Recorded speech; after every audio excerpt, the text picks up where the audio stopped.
నా అదృష్టం నాన్న ప్రభుత్వ ఉద్యోగం అవటం వల్ల కానిస్టేబుల్గా జీవితాన్ని ప్రారంభించి ఏఈఎస్గా రిటైర్ అవ్వడం వల్ల ఆంధ్రప్రదేశ్లో దాదాపు గుంటూరు మొదలుకొని అన్ని జిల్లాల్లో పనిచేయటం వల్ల నాకు అన్ని చోట్ల పెరిగే అదృష్టం కలిగింది. మన ప్రకాశం జిల్లాలో కనిగిరిలో కానీ అలాగే ఒంగోలులో మన గోపాల్ నగరంలో మనకి ఉండేవాడిని.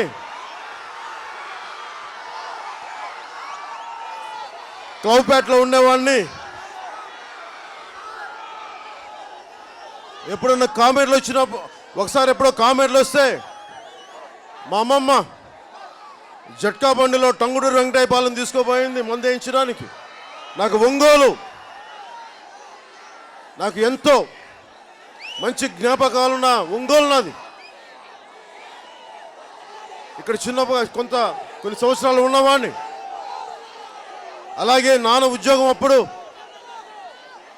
కనిగిరిలో కూడా పెరిగిన వాడిని. ఈ రోజున ఆ రోజు నుంచి కూడా ఈ రోజు వరకు మా నాన్న వచ్చేసారు కనిగిరి నుంచి.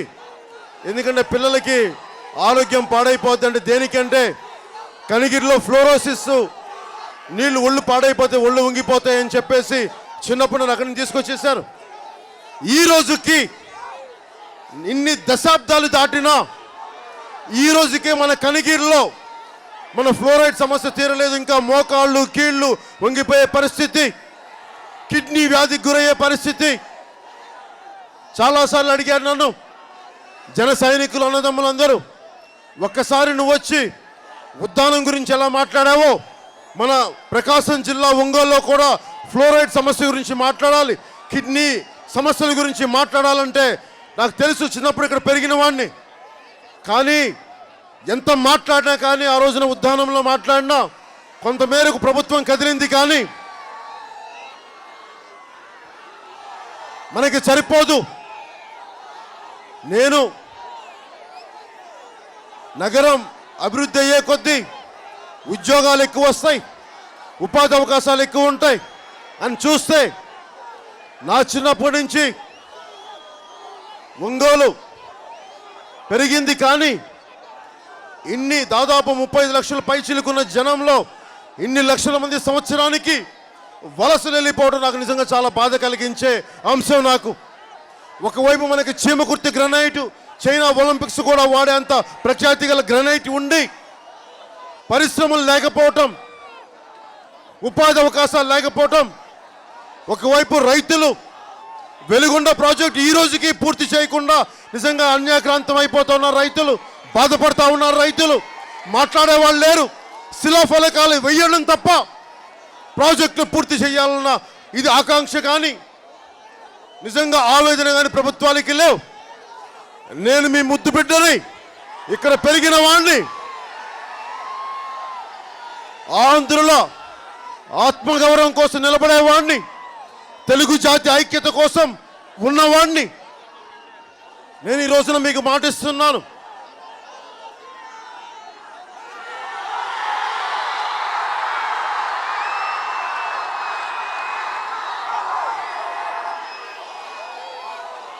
జనసేన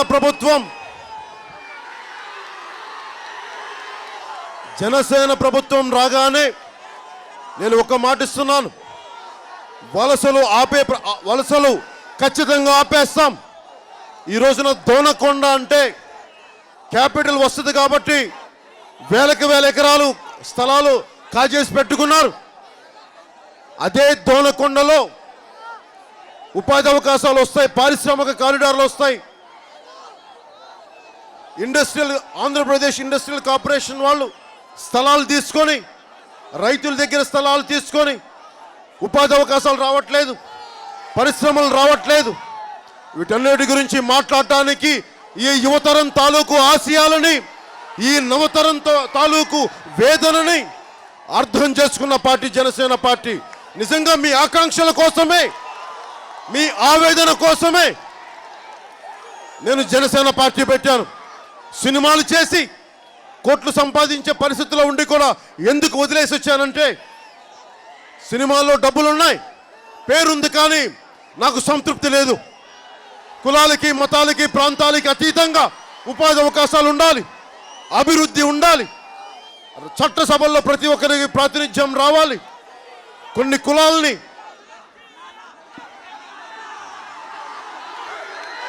అందరికీ షేక్ హ్యాండ్ ఇవ్వాలని ఉంటుంది, చాలా చిన్నపాటి చెయ్యది. ఇప్పటికి 2 సార్లు హెయిర్ లైన్ ఫ్రాక్చర్ అయింది, షేక్ హ్యాండ్లు ఇచ్చిన చెయ్య.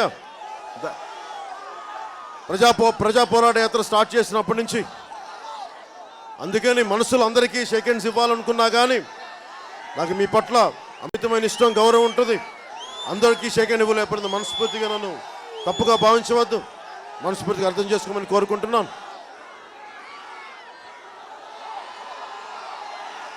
రాజకీయాలు అందరి చేత ఓట్లేయించుకొని ఇంతమంది ఎంపీలు ఉన్నారు, పార్లమెంట్లో కానీ అసెంబ్లీలో కానీ ఎందుకు వీళ్ళు ఉపాధి అవకాశాల గురించి మాట్లాడరు? ఎందుకు వెలిగొండ ప్రాజెక్టు పూర్తి చేయరు? తెలుగుదేశం నాయకులు మాట్లాడరు, వైసీపీ నాయకులు మాట్లాడరు. వైసీపీ నాయకులు మీరు చట్టసభల్లోకి వెళ్ళుండుంటే మీరు దోనకొండలో స్థలాలకి 1000 ఎకరాలు సంపాదించుకున్నంత తేలిగ్గా మీరు ప్రజా సమస్యలపై ఎందుకు పోరాటం చేయరు? ఉపాధి అవకాశాల గురించి ఎందుకు మాట్లాడరు? వెలిగొండ ప్రాజెక్టుని పూర్తి చేయాలని మీరు ఎందుకు చట్టసభల్లో బలంగా ప్రభుత్వాన్ని ఎందుకు నిలదీయరు? కిడ్నీ బాధితులు ఇంతమంది ఉన్నారు ప్రకాశం జిల్లాలో, ఎందుకు మాట్లాడరు? వీటన్నిటికీ మాట్లాడాలంటే ఆశ లేని వాళ్ళు కావాలి, మార్పు కావాలని కోరుకునే వాళ్ళు ప్రభుత్వానికి రావాలి. నేను మీకు అండగా ఉంటాను, మీకు ఉపాధి అవకాశాలు కల్పిస్తాను.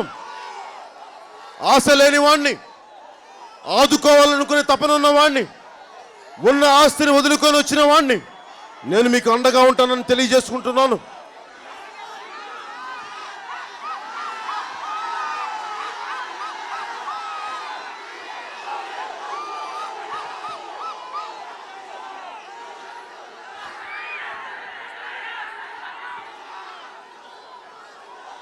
పొద్దున రాయలసీమలో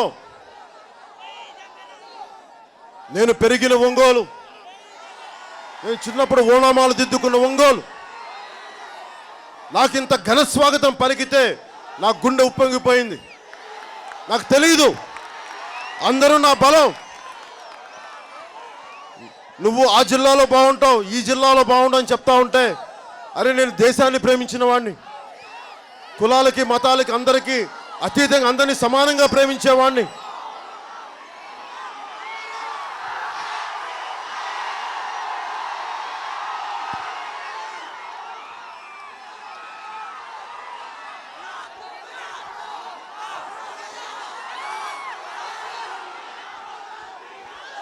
ఒంగోలులో ప్రతి సందుగొందుల్లోనూ ఆడపడుచులు, అన్నదమ్ములు ఇంత మనస్ఫూర్తిగా, ఇంత ప్రేమగా ఘన స్వాగతం పలికిన విధానం నేను ఎప్పటికీ మర్చిపోను. నేను పోయిన 2014లో తెలుగుదేశం పార్టీ తరపున ప్రచారం చేశాను. ఆ రోజున అడిగాను, వారు చెప్పిన హామీలు నిలబెట్టుకోలేని పక్షంలో నేను వచ్చి పోరాటం చేస్తానని చెప్పాను. అదే మాట ఇచ్చిన ప్రకారం నేను పోరాటం చేస్తున్నాను. ఒకవైపు నేను ఒంటరిగా వేల కోట్లు లేకుండా, కుటుంబ బలం లేకుండా, పెద్ద పెద్ద నాయకులు లేకుండా ఇన్ని సంవత్సరాలు ఒంటరి పోరాటం చేశాను. కేవలం ఒంటరి పోరాటం చెయ్యగలిగానంటే కేవలం అది మీరిచ్చిన బలమే, మీరు నా వెనక ఉన్నారన్న ధైర్యమే. వేల కోట్ల ఉన్న వాళ్ళకి, ఫ్యాక్షన్ బలం ఉన్న వాళ్ళకి, ప్రైవేట్ ఆర్మీ ఉన్న వాళ్ళకి నేను ఎదుర్కొని నిలబడ్డాను ఈ రోజున. అది కేవలం నా అన్నదమ్ములంతా ఉన్నారు, నా అన్నదమ్ముల భవిష్యత్తు కోసం నేను పనిచేస్తున్నాను, నా ఆడపడుచుల భవిష్యత్తు కోసం నేను పనిచేస్తున్నాను అన్న ఒకే ఒక ధైర్యం వేల కోట్ల ఉన్న వాళ్ళతోటి, తరతరాలుగా పాతుకుపోయిన వాళ్ళతోటి నేను యుద్ధం చేయగలుగుతున్నాను. ఈ రోజున యువతకి అడుగుతున్నారు, మాకు 25 పేజీల బియ్యం కాదు కావాల్సింది, 25 కేజీల బియ్యం కాదు కావాల్సింది, 25 సంవత్సరాల భవిష్యత్తు కావాలని ప్రతి యువత అడుగుతున్నారు. పొద్దున కర్నూలులో కానీ, కడపలో కానీ, నెల్లూరులో కానీ, చిత్తూరులో కానీ విద్యార్థులతో మాట్లాడుతూ ఉంటే విద్యార్థులు ఒకటే అడుగుతున్నారు, అన్నా మాకు నిరుద్యోగ భృతి కాదు మాకు కావాల్సింది, మాకు ఒక 30 సంవత్సరాలు బ్రతికే ఉపాధి అవకాశాలు కల్పించండి. పిహెచ్డీలు చేసి, ఎంఏలు చేసి, చిన్న సెల్ ఫోన్ షాపుల్లో సిమ్ కార్డులు అమ్ముకునే పరిస్థితి ఉంది. మేము చదువుకునే చదువుకి, మాకు వచ్చే ఉద్యోగాలకి పొంతన లేకుండా ఉంది. మాకు ఉపాధి అవకాశాలు కల్పించమంటే ఒక్కొక్క ప్రతిపక్ష నాయకులు కానీ, అధికార పక్ష నాయకులు కానీ ఎంతసేపు వేల కోట్లు దోచేద్దామన్న ఆలోచన తప్ప, ముఖ్యంగా మన ప్రకాశం జిల్లాకి పరిశ్రమలు తీసుకురావాలన్న ఆలోచన ఏ ఒక్కరికి లేదు. నాకు నిజంగా అలసిపోయాను. ఎంతకాలం ఈ వివక్ష, ఎంతకాలం ఈ దోపిడీ, ఎంతకాలం ఈ నిర్లక్ష్యం? ఒక సరికొత్త రాజకీయ తరం మేల్కోవాలి, మీరు బయటికి రావాలి. నాకు ఒంగోలు పార్లమెంటు, ప్రకాశం జిల్లాలో అత్యధిక సీట్లు జనసేనకి మీరు ఇవ్వండి. నేను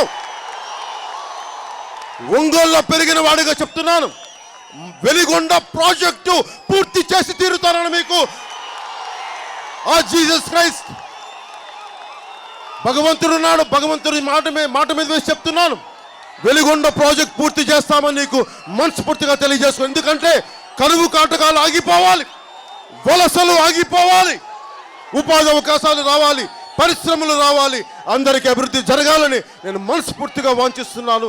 మీ సహాయ సహకారాలు కావాలని మనస్ఫూర్తిగా కోరుకుంటున్నాను.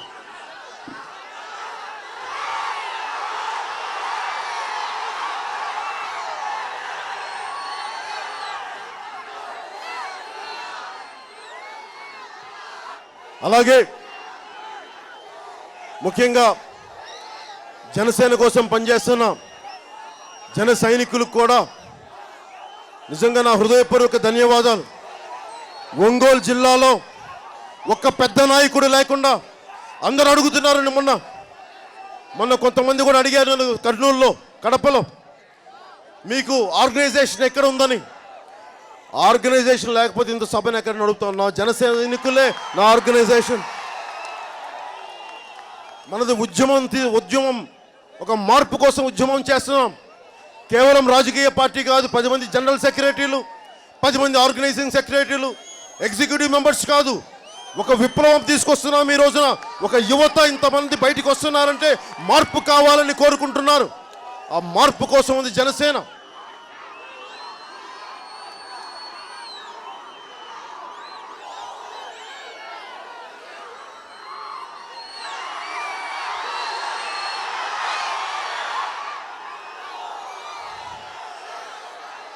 అలాగే నేను ఈ రోజున మనకి ఇది ఎలాంటి నేల, ఎలాంటి ప్రకాశం జిల్లా, ఆంధ్రకేసరి టంగుటూరి ప్రకాశం పంతులు గుండెలు విరిచి చొక్కా చింపి కాలిస్తే కాల్చమని చెప్పి బ్రిటిష్ వాళ్ళకి చెప్పిన నేల ఇది. అలాంటి వీర నేల ఇది. అంతమంది మహాత్ములు పుట్టిన నేల ఇది. అలాంటి నేలలో ఉండి మనందరం ఇంత వెనకబడిపోవటం, మనందరికీ నాయకులు ధైర్యం తీసేశారు. మన హక్కుల కోసం పోరాటానికి మనకి ధైర్యం తీసేశారు. ఏ రోజునైతే మన ఓట్లని మనం అమ్ముకుంటామని వాళ్ళు అనుకున్నారో నాకు నిజంగా ఎంత బాధ కలుగుద్దంటే, ఒక్కొక్క నాయకులు చెప్తారు, ఏ రోజున కూడా నా కోసం ఇంతమంది అన్నదమ్ములు అక్క చెల్లెలు బయటకు వస్తే ఆ భగవంతుడు సాక్షిగా చెప్తున్నాను, నాకు అపారమైన గౌరవం. ఎందుకంటే మనందరిలో ఉన్నది ఒకటే డివైన్ స్పార్క్, ఒకటే భగవంతుడి ఎలిమెంట్ ఉంది మనందరిలో. మీ అందరిలో నేను భగవంతుడిని చూస్తాను. మానవ సేవే మాధవ సేవని త్రికరణ శుద్ధిగా నమ్మిన వాడిని. అందుకే ఎప్పుడూ నేను మిమ్మల్ని ఒక ఈజీగా తీసుకొని మిమ్మల్ని అధికార పక్షం కానీ ప్రతిపక్షం కానీ ఆలోచిస్తున్నది జనాలని డబ్బులు పడేస్తే వస్తారు, ఓట్లు కొంటే ఒక 1000 రూపాయలు 2000 ముఖాన్ని కొడితే వస్తారు, మనం గెలుస్తాం, వాళ్ళ తర్వాత వాళ్ళని పట్టించుకోవాల్సిన అవసరం లేదని ప్రతి ఒక్క అధికార పక్షానికి ప్రతిపక్ష నాయకులకి చాలామందికి భావన ఉంది. జనసేన నేను మీకు అపారమైన గౌరవం ఇచ్చేవాడిని. ఒకవేళ నేను చెప్పిన మాట నాకు కుదరని పక్షంలో కొన్ని పరిస్థితుల్లో నేను మీకు వచ్చి మీకు వివరణ ఇస్తాను. ఇంకొంచెం నాకు సమయం కావాలి చేయడానికి అంటాను తప్ప మిమ్మల్ని ఏ రోజున కూడా నేను అలక్ష్యం చేయను, నిర్లక్ష్యం చేయనని మీకు మనస్ఫూర్తిగా మాటిస్తున్నాను.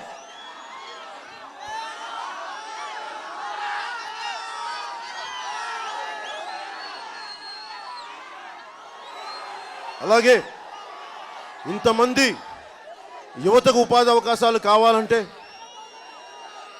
ముఖ్యంగా స్కిల్ సెంటర్స్ కావాలి, వొకేషనల్ ట్రైనింగ్ కావాలి, ఇంజనీరింగ్ చేస్తే క్వాలిటీ ఎడ్యుకేషన్ రావాలి. ఇవన్నీ చేయడానికి మీ అందరికీ తెలుసు, చిన్నపాటి ఒక బలమైన ఉద్దానం సమస్య ఉంటేనే నేను హార్వర్డ్ నుంచి డాక్టర్స్ని తెప్పించగలిగి దానికి ఒక పరిష్కారం గవర్నమెంట్కి సూచించగలిగాను. ప్రభుత్వం ఎంతవరకు సఫలీకృతమైందో తెలియదు, కానీ నేనైతే మీరు ఊహించండి, జనసేన కనుక ప్రభుత్వం స్థాపించగలిగితే స్వార్థం లేని వాళ్ళు, త్యాగశీలత ఉన్నవాళ్ళు ఉద్యోగాలు తీసుకురాగలరు. దోనకొండ ప్రాంతం పరిశ్రమలు రావాలి అంటే అక్కడ నాకు 1000 ఎకరాలు ప్రతిపక్ష నాయకులకు అధికార పక్ష నాయకులకు నాకు అవసరం లేదు. నేను పరిశ్రమలు తీసుకురావాలంటే మీరు నాకు ఎంత ఇస్తారు, ఎన్ని వేల కోట్లు ఇస్తారని చెప్పి పారిశ్రామికవేత్తలతో నేను లాలూచీ పడను. నేను అడిగేది ఎన్ని ఉద్యోగాలు ఇస్తారు చెప్పండి, అంత నేల తీసుకోండి, మీరు మా యువతకు ఉద్యోగాలు ఇవ్వండి అని చెప్పి బలంగా ముందుకు తీసుకెళ్ళగలను. అలాగే జనసేన పార్టీ తరపు నుంచి ఇంతమంది విద్యార్థులు ఉన్నారు. ఏ మూలకెళ్ళిన విద్యార్థులు అడుగుతుంది మాకు భవిష్యత్తు ఇమ్మని అంటున్నారు. ఆ భవిష్యత్తు కోసం ఉపాధి అవకాశాలు పరిశ్రమలు రావాలంటే కేవలం ముఖ్యంగా మన రాయలసీమ నుంచి ఇంతమంది ముఖ్యమంత్రులు అయ్యారు. ఏ ఒక్కరు కూడా వారి లబ్ధి చూసుకున్నారే కానీ మిగతా ప్రాంతాల్లో వేలకు వేల ఎకరాలు కాజేశారు, కానీ నిజంగా ఒక్కళ్ళు కూడా పరిశ్రమలు తీసుకురాలేకపోయారు. ఒకవైపు రాయలసీమ కూడా అట్టుడిగిపోతా ఉంది బాధలతోటి. ఏ మూలకెళ్ళండి, ఏ నియోజకవర్గానికి వెళ్ళండి, ఏ గ్రామానికి వెళ్ళండి, యువత ఒకే ఒక మాట మాట్లాడుతున్నారు, మాకు ఈ అవినీతితో కూడిన రాజకీయ వ్యవస్థ సంపూర్ణంగా మాడి మసైపోవాలి, ఒక సరికొత్త బాధ్యతతో కూడిన సరికొత్త రాజకీయం శకం రావాలి, అది జనసేనతో ప్రారంభం కావాలని చెప్పి మనస్ఫూర్తిగా యువత కోరుకుంటా ఉన్నారు. నిజానికి 1000 కోట్లు లేవు నా దగ్గర. దశాబ్దాలుగా పాతుకుపోయిన పార్టీ కాదు. 4 సంవత్సరాల్లో, ఇది 5వ సంవత్సరం రాబోతుంది, 5 సంవత్సరాల్లో ఇంత అశేష ప్రజాభిమానాన్ని కూడగట్టుకోగలిగామంటే కేవలం మన త్రికరణ శుద్ధిగా ప్రజా సమస్యలపైన మనం పోరాటం చేయటం, నిలబడగలమన్న ఒక నమ్మకమే మీ అందరినీ ఈరోజు ఇక్కడ రానిచ్చింది. అది ఆ నమ్మకాన్ని నేను నిలబెట్టుకుంటాను.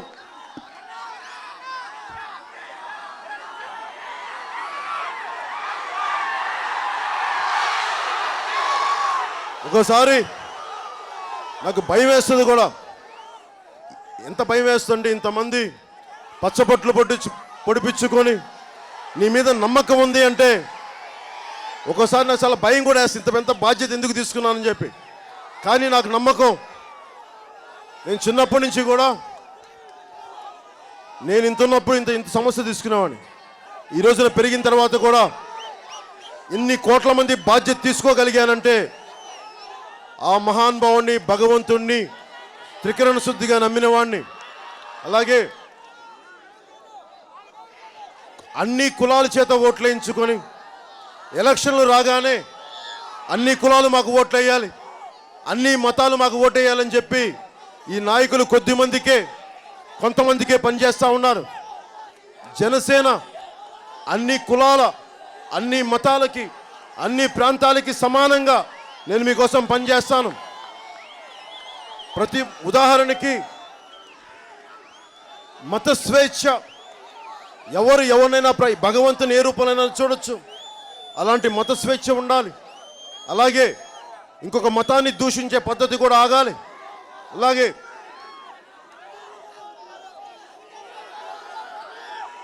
రాయలసీమకి వెళ్ళినా, మన ప్రకాశం జిల్లాకు వచ్చిన కోస్తా జిల్లాలో ఇంకా ముస్లింలు కొంతమంది పరిస్థితి బెటర్గా ఉంది. కానీ ముఖ్యంగా రాయలసీమలో, మన ప్రకాశం జిల్లాలో ముస్లిం కుటుంబాల పరిస్థితి దారిద్ర్యానికి చాలా దిగువ రేఖలో ఉన్నాయి. అలాంటి ముస్లిం కుటుంబాలకి వారికి జనసేన పార్టీ అండగా ఉంటుంది. ఎందుకంటే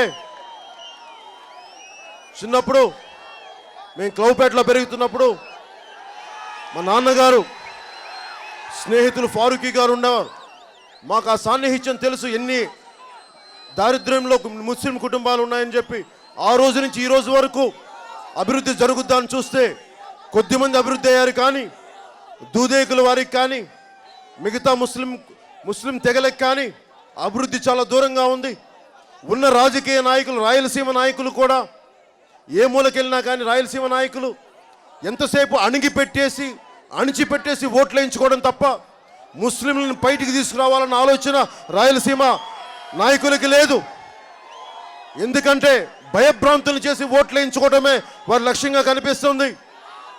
అలాగే తెలుగుదేశం నాయకులకు చిత్తశుద్ధి లేదు, వెనకేసుకొద్దామని లేదు. ఇవన్నీ జనసేన కులాలకి, మతాలకి, ప్రాంతాలకి అతీతంగా నేను అన్ని మతాల వారికి, ముస్లింలకు కానీ, జీసస్ క్రైస్ట్ మన క్రిస్టియన్ మతస్థులకు కానీ, హిందువులకు కానీ అందరినీ సర్వసమానంగా చూసుకుంటాం. ఏ ఒక్కరిని కూడా పక్షపాతం లేకుండా అందరికీ సమాన అవకాశాలు వచ్చేలా చేస్తాం అని మనస్ఫూర్తిగా మీకు తెలియజేసుకుంటున్నాను. అలాగే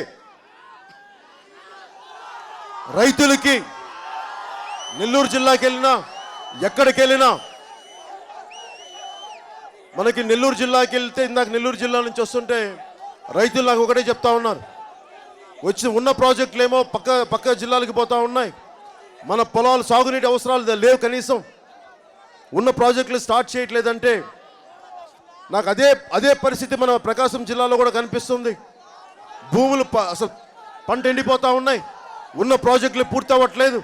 అందుకని రైతులకి చంద్రబాబు గారిలాగా జేబులో నేను అబద్ధపు పాలసీలు చెప్పలేను. ఎలక్షన్లు 3 నెలల ముందు కొత్తగా కూర్చోబెట్టి నిరుద్యోగ భృతులని 3 నెలలకే ఇవ్వడం కాదు. నిజంగా తెలుగుదేశం పార్టీ నాయకులకి చిత్తశుద్ధిగానే ఉండుంటే మొదటి 2వ సంవత్సరం నుంచో ఇచ్చిండాల్సింది నిరుద్యోగ భృతి అనేది. కన్వీనియంట్గా ఇవ్వడం కేవలం ఎలక్షన్ల కోసమని మనందరికీ తెలుస్తూ ఉంది. 1.5 లక్షల బడ్జెట్, 2 లక్షల బడ్జెట్లు ఉంటే వీళ్ళు 5 లక్షల కోట్లు వరాలు ఇస్తూ ఉన్నారు. నా దగ్గర వైసీపీ నాయకుల్లాగా రత్నాలు లేవు, మణులు లేవు, మాణిక్యాలు లేవు, వజ్రాలు లేవు. ఎందుకంటే వాళ్ళకి మైన్స్ ఉన్నాయి కాబట్టి వాళ్ళు వజ్రాలు తీయగలరేమో. అరే, నేను మామూలు కానిస్టేబుల్గా జీవితాన్ని ప్రారంభించిన వ్యక్తి కొడుకుని మన దగ్గరే ఉంటాయి. మా ఆడపడుచులకి అండగా నిలబడాలన్న ఒక ఆకాంక్ష ఉంటుంది. మా ఆడపడుచులు మంచి ఉద్యోగాలు చేయాలి, భవిష్యత్తు కావాలని అలాంటి ఆలోచనలు ఉంటాయి. అంతేగాని మభ్యపెట్టే ఆలోచనలు ఉండవు. ఓట్లు వేయించుకొని మన ఓటు మీద సముద్రం అనే దాటిన వ్యక్తులు, మనల్ని ఏరు దాటాక తెప్ప తగలేసే వ్యక్తుల్ని మీరు జాగ్రత్తగా కనిపెట్టండి. ఈ ఒక్కసారికి జనసేనని మద్దతుగా మీరు ఉండండి, నిలబడండి.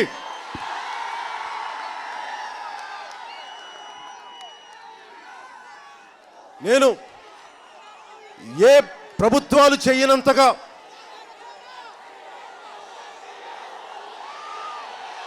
జాగ్రత్త జాగ్రత్త, పడిపోతా జాగ్రత్త.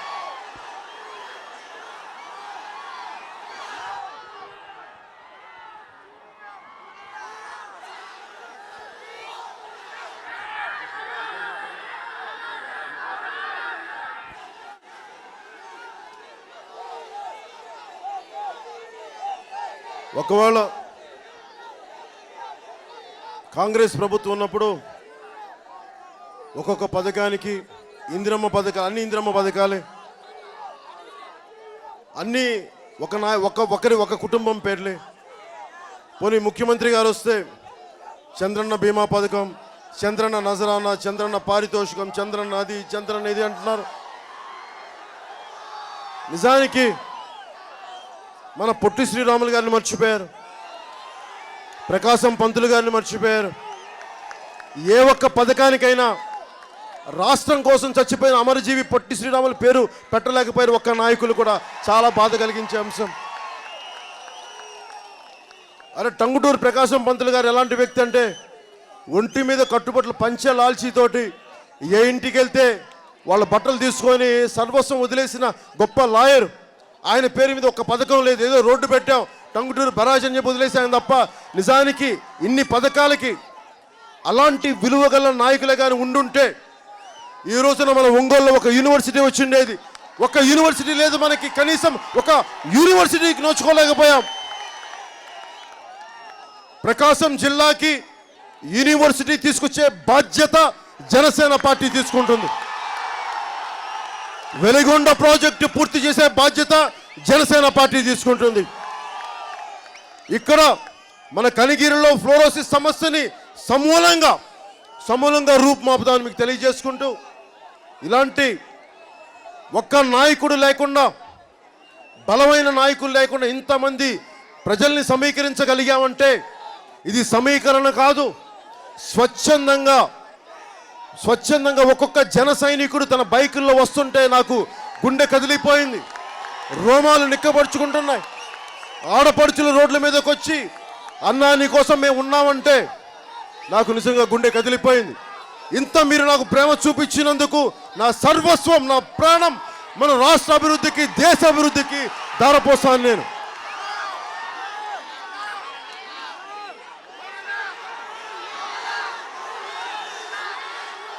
ఆ అరుపులు, ఆ కేకలు, ఆ వ్యాన్లో కూర్చున్న వాళ్ళకి చెప్తున్నాం,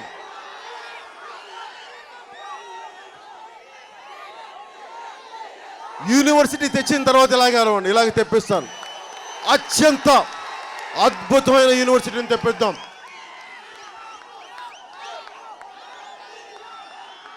ఈసారి సండే ప్రేయర్స్లో ఒకసారి జనసేన ప్రజలకి అండగా ఉంటుందని చెప్పి ఒకసారి ప్రార్థన చేయండి. పాస్టర్ గారికి చెప్పండి, సర్వ మతాలని నా ఇద్దరు బిడ్డలు మతాన్ని పాటించే వాళ్ళని చెప్పండి.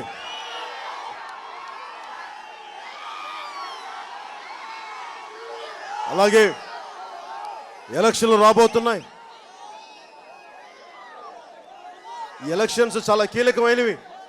ఈ 2019 ఎలక్షన్స్ మార్పుకి దారితీసే ఎలక్షన్స్. మీరు అభివృద్ధి ఎవరు తెస్తారో చూసుకోండి. నేనేం అడుగుతున్నాను, ముఖ్యమంత్రి గారు ఏం అడుగుతున్నారు, ప్రతిపక్ష నాయకులు ఏం అడుగుతున్నారు ఒకసారి ఆలోచించండి. ముఖ్యమంత్రి గారు ఏం అడుగుతారు, మళ్ళీ బాబు గారే మళ్ళీ మీరే రావాలి, 2019 మీరే రావాలని కోరుకుంటా ఉన్నారు. ఆ తర్వాత బాబు గారు ఏం కోరుకుంటారు, మా అబ్బాయి లోకేష్ గారు రావాలని కోరుకుంటారు. జగన్ గారు ఏం మాట్లాడుతున్నారు, 30 సంవత్సరాలు మీ ఇళ్లలో నా ఫోటో పెట్టుకోవాలని కోరుకుంటున్నారు, ఆయనే ముఖ్యమంత్రి కావాలని. నేను జనసేన కోరుకుంటుంది, మీ ఇళ్లలో మీరు సాధించి మీ ఫోటోలు ఇళ్లలో పెట్టుకోవాలని నేను కోరుకుంటున్నాను. ఎలాంటి ఫోటోలు పెట్టుకోవాలంటే, మా బిడ్డ, మా ఇంట్లో మా ఆడబిడ్డ మంచి ఉద్యోగం వచ్చి అమెరికాకి వెళ్ళిందో, విదేశాలకు వెళ్ళిందో, గొప్ప ఉద్యోగం వచ్చిందని చెప్పి తల్లిదండ్రులు ఆ బిడ్డ ఫోటో పెట్టుకోవాలి. అది నేను ఆలోచిస్తుంది. అలాంటి భవిష్యత్తు మీకు ఉండాలని చెప్పి నేను అది ఆలోచిస్తున్నాను, నా స్వార్థం ఆలోచించట్లేదు. అలాగే ఈ రోజున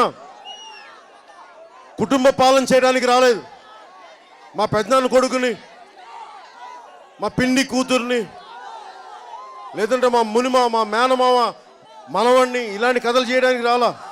కొత్త నవతరం నాయకులు రావాలి, మీలో నుంచి సరికొత్త యువతరం రావాలి. అక్కడున్న ఆడపడుచులు కానీ ఒకరోజు నాయకురాలుగా అవ్వాలి. అక్కడున్న చిన్న బిడ్డలు బలమైన నాయకులుగా రెడీ అవ్వాలి. భవిష్యత్తుకి ప్రణాళిక వేయాలి. ఇవన్నీ నేను ఆలోచిస్తూ ఉన్నాను. మీరు అందుకనే చాలా జాగ్రత్తగా చూడండి. ఒక్కొక్క నాయకుడు ఏం చెప్తున్నాడో వినండి. నన్ను కూడా గుడ్డిగా నమ్మని చెప్పట్లేదు, నన్ను కూడా బ్లైండ్గా నమ్మమని చెప్పట్లేదు. ఓట్లకి నోట్ల కోసం ఓట్లు అమ్ముకోకండి.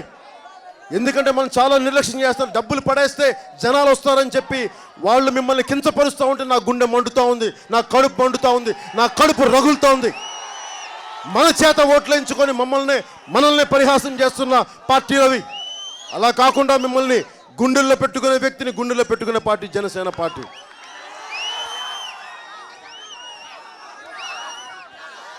ఇలాంటి అలాగే ఆఖరి మాటలుగా, ముగింపు మాటలుగా, జనసేన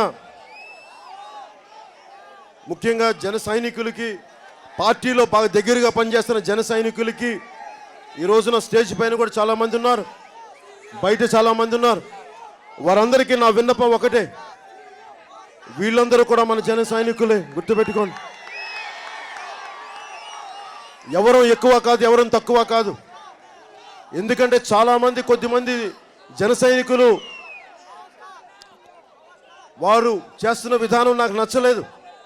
ఒకళ్ళిద్దరు బయట టీవీలోకి వచ్చి మాట్లాడటం, ఫేస్బుక్లో పెట్టడం, ఇది నాకు నచ్చట్లేదు.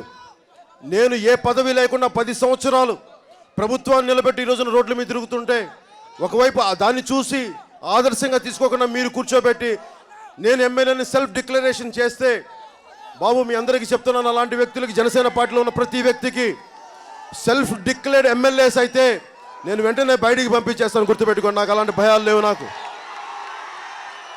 పార్టీ ఇన్ని కోట్ల జీవితాలని కట్టుదిట్టంగా ప్రభావితం చేయగలిగే స్థాయిలో జన సైనికులు ఉండాలి, కానీ జనసేన నాయకులు ఉండాలి. కానీ కొద్దిమంది ఇష్టారాజ్యంగా చేస్తే మటుకు మీకు బయట వాళ్ళకి తేడా లేదు. నేను చాలా నిర్దాక్ష్యమైన వ్యక్తిని. ప్రజా సమస్యలకు వచ్చేటప్పుడు పార్టీని ముందుకు తీసుకెళ్లే పరిస్థితుల్లో నేను ఏమాత్రం భయపడను. నన్ను బ్లాక్మెయిల్ చేద్దామని చెప్పి టీవీల్లో మాట్లాడితే, ఫేస్బుక్లో మాట్లాడితే పవన్ కళ్యాణ్ భయపడ్డాము. ఇవన్నీ చాలా చిన్నప్పుడు చూశాడు. జనసేన నాయకులుగా చలామణి అవుతున్న కొద్దిమంది మీరు జాగ్రత్త, డిసిప్లైన్ వహిస్తే మంచిది. లేదంటే దయచేసి మీకు అనుగుణమైన పార్టీలోకి వెళ్ళిపోవడం, కానీ దయచేసి జనసేనలో ఉండొద్దు, నాకు ఇబ్బంది కలగ చేయొద్దు. అలాగే మా నాన్న పోలీస్ కానిస్టేబుల్ జీవితాన్ని ప్రారంభించిన వ్యక్తి.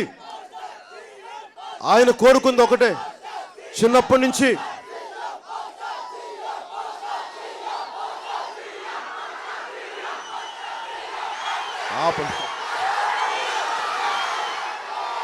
మా నాన్న పడ్డ కష్టాన్ని చూశాను. ఎక్కువ పోలీస్ డ్యూటీలు చేసి ఇబ్బంది పడుతున్న పోలీస్ శాఖ వాళ్ళ కష్టాలు తెలిసిన వాడిని, పోలీస్ కానిస్టేబుల్ బిడ్డని. మా పోలీస్ శాఖకు సంబంధించిన కమాండోస్ని కానీ, కానిస్టేబుల్స్ని కానీ, అధికారులను కానీ మీకు ప్రత్యేక వేతనాలు మేము కలగజేస్తాం. ఎందుకంటే మీరు అహర్నిశలు కష్టపడే వ్యవస్థ మీది. కొద్దిమంది నా దృష్టికి తీసుకొస్తే, ముఖ్యంగా పోలీస్ డిపార్ట్మెంట్కి, పోలీస్ శాఖ వారికి చెప్తా ఉన్నాను, గతంలో డీజీపీగా చేసిన, పంజాబ్ డీజీపీగా చేసిన జూలియస్ రిబోరా గారి వారు కొంత పోలీసులో రిఫార్మ్స్ ఎలా ఉండాలి దృష్టిలో ఉన్నాయి నా దృష్టిలో. సో మీకు వేతనాలు కానీ, మీకు పని దినాలు కానీ ఎక్కువ చేయిస్తాను, మీకు తక్కువ చేయించి ఎక్కువ వేతనాలు చేయిస్తాను. అలాగే ఎక్కువ రేయింబౌళ్ళు కష్టపడతా ఉన్నారు, మీకు ప్రత్యేక తక్కువ పని వేళలో మీకు విశ్రాంతి కలిగేలా ఏర్పాట్లు చేస్తాం, మీకు వేతనాలు పెంచే ఏర్పాటు చేస్తాం. పోలీస్ శాఖలో రిక్రూట్మెంట్ చాలా ఎక్కువ శాతం యువతకు వచ్చేలాగా నేను బలంగా తీసుకుంటాం. అలాగే ఈ ప్రోగ్రాంని జనసేన ప్రజా పోరాటాన్ని అత్యంత అద్భుతంగా అన్ని రకాలుగా కవర్ చేస్తున్న మా మీడియా సోదరులకు కానీ మీకు కానీ జెండా ఊపుకోమా పక్కన జెండా పక్కది కెమెరా కాడ పక్కది మీడియా వారు కూడా నా దృష్టికి చాలా సమస్యలు తీసుకొచ్చారు. ఎందుకంటే మీకు కనీసం ఉండటానికి మీకు కావాల్సినంత ఒక కమ్యూనిటీ హాల్ కానీ ఇవన్నీ లేవు. అలాగే మీరు చాలా ఇబ్బంది పడతా ఉన్న నా దృష్టికి తీసుకొచ్చారు. మీ సమస్యల్ని ఇంకొద్ది రోజుల్లో సమూలంగా అర్థం చేసుకొని మీకు అండగా నిలబడతాను మీడియా మిత్రులందరికీ అని చెప్పి మీడియా సోదరులందరికీ నేను మనస్ఫూర్తిగా ధన్యవాదాలు తెలుపుకుంటున్నాను. నాకు ఎవరితో శత్రుత్వం లేదు. నేను కోరుకుంటుందల్లా బాధ్యతగా అందరిని ఉండమని కోరుకుంటాను తప్ప నేను బాధ్యతగా ఉంటాను, ఎదుటి వాళ్ళు బాధ్యతగా ఉండమని కోరుకుంటాను. అలాగే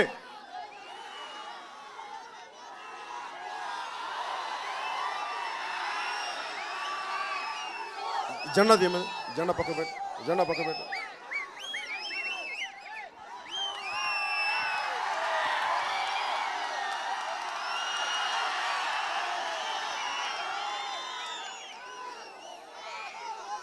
అలాగే పోయినసారి 2014లో సుస్థిరత కోసం, తెలుగు ప్రజల సుస్థిరత కోసం, రాష్ట్ర ప్రజల సుస్థిరత కోసం తెలుగుదేశంకి సహకారం అందించాం. 2019 సమతుల్యత కోసం పోటీ చేస్తున్నాం. ఎందుకంటే అధికారం కొన్ని కుటుంబాల చేతుల్లోకి వెళ్ళిపోయి మిగతా వాళ్ళు ఎప్పుడు దేహి అనే స్థాయిలో ఉండిపోయారు. దేహి అనే స్థాయి నుంచి అందరూ ఇచ్చే స్థాయికి రావాలి, అందరూ సమానంగా పంచుకునే స్థాయికి రావాలని నేను మనస్ఫూర్తిగా కోరుకుంటున్నాను. ఏ మూలకెళ్ళినా పార్లమెంట్ నియోజకవర్గాలు చూడండి, కేవలం కొన్ని కుటుంబాలే. దీనికి స్వస్తి పలకాలి. ఈ స్వస్తి ఎలాంటిదో సరికొత్త ఆలోచనకి ఇది ఆరంభం అవ్వాలి. వీటన్నిటిని మేము దృష్టిలో పెట్టుకొని చాలా పార్టీలు అడుగుతూ ఉన్నారు. మేము వామపక్షాలతో కలిసి సిపిఐ సిపిఎంతో కలిసే 2019 ఎన్నికలకు పోటీ చేస్తున్నాం, కానీ తెలుగుదేశంతో కలిపి పోటీ చేయట్లేదు. అది మీ దృష్టికి తీసుకొస్తున్నాను. వైసీపీ నాయకులతో మేము పోటీ చేయట్లేదు. ఎందుకంటే మీ అందరూ నా మీద పెట్టిన నమ్మకం నీకు ఎన్ని సీట్లు వస్తాయని కాదు, నువ్వు ఎంత బలంగా నిలబడతావన్నదే మీరు నా మీద పెట్టిన నమ్మకం అని తెలుసు. మీ నమ్మకం ఎన్ని సీట్లతో నన్ను ముఖ్యమంత్రిని చేస్తుంది, ఎన్ని సీట్లు వస్తాయనేది కాలమే నిర్ణయించాలి. ఆ కాలం తాలూకు జడ్జిమెంట్ కోసం, మీ అందరి ఆశీస్సుల కోసం 2019 మే ఎన్నికల కోసం, ఫలితాల కోసం నేను ఎదురు చూస్తున్నాను. మీ అందరి సహాయ సహకారాలతోటి జనసేన ప్రభుత్వం వస్తుందని చెప్పి నేను గాఢంగా నమ్ముతూ విశ్వసిస్తూ సభకి ముగింపు పలుకుతున్నాను. ఏ దేశమైనా ఎందుకు కాలిడినా పొగడరాని తల్లి భూమి భారతని చెప్పినట్టు, మహాకవి చెప్పినట్టుగా ఒక్కసారి తల్లి భూమి భారతికి జయజయలు పలుకుతూ సభను ముగిద్దాం. భారత్ మాతా కీ, భారత్ మాతా కీ, భారత్ మాతా కీ, జై హింద్.